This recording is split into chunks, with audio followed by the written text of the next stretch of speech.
Hello guys, welcome back to my channel बांग्लाয় business. তো আজকের ভিডিওতে ডিসকাস করব তোমাদের একটা রিকোয়েস্টেড টপিক, যেখানে কিনা তোমরা জিজ্ঞেস করেছে যে দিদি হসপিটাল ম্যানেজমেন্ট করার জন্য কোন কোর্সটা বেটার হবে, BHA bachelor in hospital administration অথবা বিবিএ হসপিটাল ম্যানেজমেন্ট। তো at the end of the video তোমরা বুঝতে পারবে যে কোন কোর্সটা কার জন্য, কোন কোর্সটার কি কি এলিজিবিলিটি, কে কোন কোর্সটা করবে, like science, arts, commerce students, and ফিজ, কোন কোর্সটার কি ধরনের ফিজ, অল ডিটেলস, যাতে কিনা তোমরা ডিসাইড করতে পারো যে তোমার জন্য পার্টিকুলারলি বিএইচএ অথবা বিবিএ ইন হসপিটাল ম্যানেজমেন্ট কোন কোর্সটা বেটার। সো সবাইকে রিকোয়েস্ট করবো ভিডিওটা একটু এন্ড অব্দি দেখবে। না, নাম্বার ওয়ান জিনিস যেটা আমার বলার আছে যে হসপিটাল ম্যানেজমেন্ট যে সাবজেক্টটা, this is for all students. এখানে কিন্তু হসপিটাল ম্যানেজমেন্ট বলে this has nothing to do with science, it's totally management, it's totally into administration. So arts, commerce যে কোনো স্টুডেন্ট কিন্তু হসপিটাল ম্যানেজমেন্ট নিয়ে পড়াশোনা করতে পারে, ক্লাস 12 এর পরেই সে এই কোর্সটা করতে পারে, এটাতে কোনো প্রবলেম হবে না। এবার বলি BHA. Now BHA bachelor of hospital administration, কিছু কিছু কলেজে এই কোর্সটা তোমরা পাবে। আর মেইনলি যেই সব কলেজে কিনা জেনপ্যাস ইউজি যে এক্সামটা হয়, যেটা বেসিক্যালি প্যারামেডিক্যালের এক্সাম, নার্সিং বলো, ফিজিওথেরাপি বলো, বা আদার যে প্যারামেডিক্যাল কোর্সেস যেগুলো ক্রিটিক্যাল কেয়ার টেকনোলজি আছে, ওটি টেকনোলজি আছে, তার মধ্যেই কিন্তু বিএইচএ কোর্সটাও করানো হয়। এখানে একটা জিনিস তোমাদেরকে বুঝতে হবে যে বিএইচএ কোর্সটা যে করানো হয় এটা কিন্তু not only for science students. Basically paramedical courses আর ফর সায়েন্স স্টুডেন্টস, সেখানে কোনো আর্টস স্টুডেন্টস অ্যাপ্লাই করতে পারবে না, বাট বিএইচএ এর জন্য কিন্তু আর্টস স্টুডেন্টসরাও অ্যাপ্লাই করতে পারবে। জেনপ্যাস ইউজিতে দুটো এক্সাম হয়, পেপার 1 আর পেপার 2। যেই স্টুডেন্টরা, ধরো তুমি যদি একজন আর্টস স্টুডেন্ট হও, তুমি তো সায়েন্সের জন্য অ্যাপ্লাই করতে পারবে না, তুমি তো প্যারামেডিক্যাল কোর্স বা নার্সিং এ অ্যাপ্লাই করতে পারবে না, তাহলে তুমি অনলি পেপার 2টা দেবে, যেটা কিনা অনলি ফর বিএইচএ। আর তুমি যদি সায়েন্স স্টুডেন্ট হও, যেখানে তুমি প্যারামেডিক্যাল কোর্সেস যেরকম অ্যাপ্লাই করছো, নার্সিং এর জন্য অ্যাপ্লাই করছো, আর তুমি তার সাথে বিএইচএ যেটা সেটার জন্য অ্যাপ্লাই করতে চাইছো, তাহলে তুমি দুটো এক্সামই দেবে, পেপার 1 অ্যান্ড পেপার 2। এই যে পেপার 2টা হয়, এর মধ্যে কিন্তু কোনো সায়েন্স থাকে না, it's basically logical reasoning, English language, এইসবই এর মধ্যে মেনলি থাকে। বিএইচএ এর আরেকটা ব্যাপার বলে দিই, বিএইচএ তে তুমি যদি জেনপ্যাস ইউজি থ্রু দিয়ে চান্স পাও, তাহলে যে কলেজেই চান্স পাও কিনা সেখানে কিন্তু ফিজটা as compare to BBA hospital management অনেকটা কম হবে। বিকজ বিএইচএ এগেইন কিছু কিছু গভর্নমেন্ট কলেজেও পড়ানো হয় আর কিছু কিছু প্রাইভেট কলেজেও পড়ানো হয়, বাট বিএইচএ কোর্স কিন্তু as compare to BBA hospital management অনেকটা কম।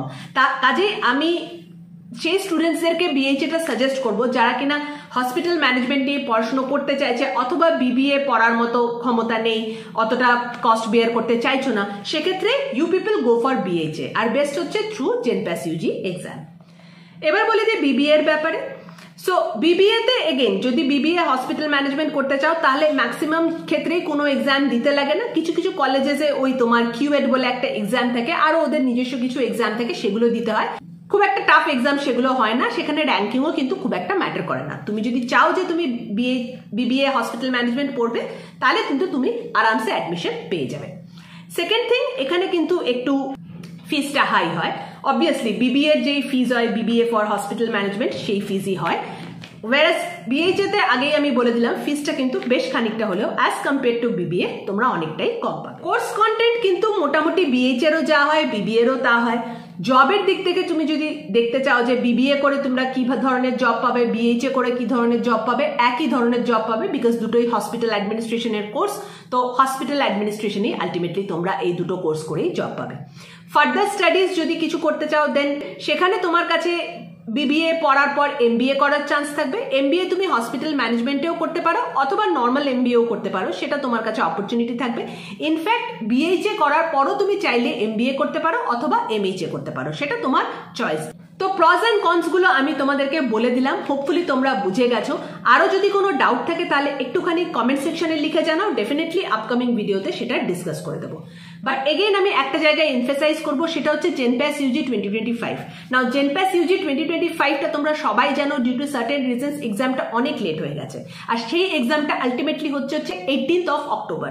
নাও 18th of October আজকের ডেট থেকে প্রায় 1 মাস টাইম আছে, and believe me JENPAS UG exam is not a very tough exam. এটাতে কিন্তু সবাই চাইলে কোয়ালিফাই করতে পারে, 1 মাস পড়াশোনা করেও কিন্তু কোয়ালিফাই করা যায়। তার কয়েকটা রিজন আছে, বিকজ এত লেটে যেহেতু এক্সামটা হচ্ছে, তাও অনেক স্টুডেন্ট এরকম আছে যারা হয়তো জেনপ্যাস ইউজির জন্য অ্যাওয়েট করছিল, তারা অন্য কিছু নিয়ে পড়াশোনা করতে চলে গেছে, তারা অন্য কোনো স্টেটে মাইগ্রেট করে গেছে, তো সেখানে কি হবে, র্যাঙ্কিংটা ঠিক যেরকম আমরা WBJEE তে দেখতে পেয়েছি সেরকমই অনেক বেশি কাট অফটা কিন্তু অনেক বেশি নিচের দিকে চলে যাবে। কাজে যদিও তোমার খুব বেশি প্রিপারেশন না থাকে তাহলেও আমি বলবো এবছর একটা চান্স নাও জেনপ্যাস ইউজিতে, because you are going to get a good seat. Hopefully ভিডিওটা তোমাদের কাজে লাগবে। ভিডিওটা যদি ভালো লেগে থাকে তাহলে বাংলায় বিজনেস চ্যানেলটাকে সাবস্ক্রাইব করবে আর এই ভিডিওটাকে নিজেদের ফ্রেন্ডসদের সাথে শেয়ার করবে। Thank you for watching. Bye by.